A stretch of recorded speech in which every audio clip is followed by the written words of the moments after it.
उत्तर प्रदेशातल्या सीतापूरमध्ये दुहेरी हत्याकांडाची खळबळजनक घटना घडली आहे। नातवाच्या रडण्याचा राग आल्याने आजोबांनी त्यावर चाकूने वार करून त्याची निर्घृण हत्या केली। एवढंच नाही तर या मुलाला वाचवण्यासाठी आलेल्या आईवरही हल्ला करून तिची हत्या करण्यात आली। दुहेरी हत्याकांडाच्या या खळबळजनक घटनेत एका वर्षाच्या निष्पाप नातवाचा जागीच मृत्यू झाला, तर सून शिखा हिचा जिल्हा रुग्णालयात उपचारादरम्यान मृत्यू झाला। दुहेरी हत्याकांडाची माहिती मिळताच पोलीस अधीक्षक चक्रेश्वर मिश्रा यांच्यासह पोलिसांचा ताफा घटनास्थळी दाखल झाला। पोलिसांनी हत्येचे आरोपी आजोबा कमलकांत यांना ताब्यात घेतलं। एसपी चक्रेश मिश्रा यांनी दिलेल्या माहितीनुसार कमलकांत यांनी आपली सून आणि नातवाची हत्या केली, तसंच ते मानसिकरित्या अस्वस्थ होते असं सांगण्यात येत आहे। या घटनेनंतर पोलिसांनी तपास सुरू केला आहे। दुहेरी हत्याकांडाची ही घटना ताळगाव पोलीस ठाण्याच्या हद्दीत देवरिया येथे घडली आहे। देवरियातले रहिवासी असलेले अच्छे शर्मा पंजाब प्रांतातल्या जगाधरीतल्या एका दुकानात काम करतात, तर त्यांच्या पत्नी शिखा आणि 1 वर्षांचा मुलगा आयुष देवरियामध्ये आजी आजोबांसोबत राहत होता। त्या दिवशी आयुषला काहीतरी हवं असल्याने तो रडू लागला। त्याच्या रडण्याचा राग आजोबा कमलकांत यांना अनावर झाल्याने त्यांनी घरातला चाकू घेऊन आयुषवर वार केले।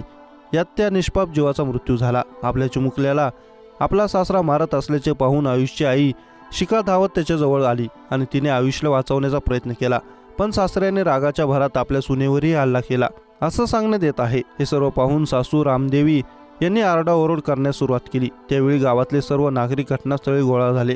या हल्ल्यात 1 वर्षाचा निष्पाप नातू आयुष याचा जागीच मृत्यू झाला।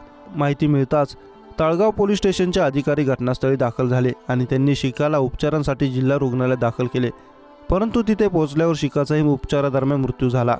ताळगाव पोलीस ठाण्याच्या हद्दीतल्या या दुहेरी हत्याकांडाच्या खळबळजनक घटनेबाबत एसपी चक्रेश्वर मिश्रा यांनी सांगितलं की या घटनेची माहिती मिळताच पोलीस घटनास्थळी पोहोचले। त्यांनी घटनास्थळाची पाहणी करून पंचनामा सुरू केला।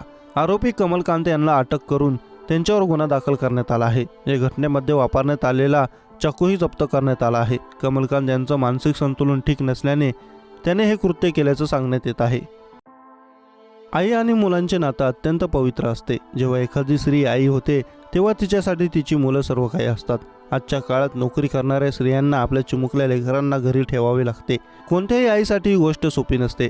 अशा स्थितीमध्ये आईच्या मनाची स्थिती काय असते याचे शब्दात वर्णन करणे कठीण आहे। सध्या अशाच एका महिलेचा व्हिडिओ व्हायरल होत आहे, जी आपल्या मुलांपासून दूर परदेशी जात आहे। एअरपोर्टवरील हा व्हिडिओ तुफान व्हायरल होत आहे। व्हिडिओमध्ये पाहून तुमच्याही डोळ्यात अश्रू येईल।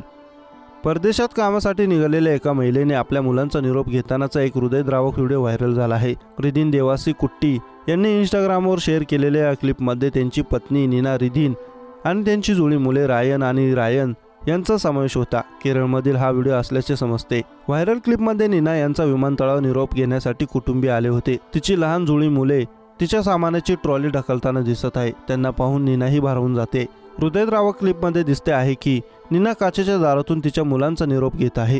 त्यावेळी मुलांच्या डोळ्यात अश्रू आले आणि ते त्यांच्या वडिलांकडे जाऊन आईकडे जाण्याची विनंती करताना दिसत आहे। नीनाच्या कुटुंबातील इतर सदस्यांनाही अश्रू अनावर झाले। मी माझ्या आईला विमानतळावर निरोप देण्यासाठी गेलो होतो, असे पोस्टच्या कॅप्शनमध्ये लिहिले आहे। व्हिडिओ पाहून नेटकरी भावूक झाले आहेत। व्हिडिओ सध्या व्हायरल होत आहे।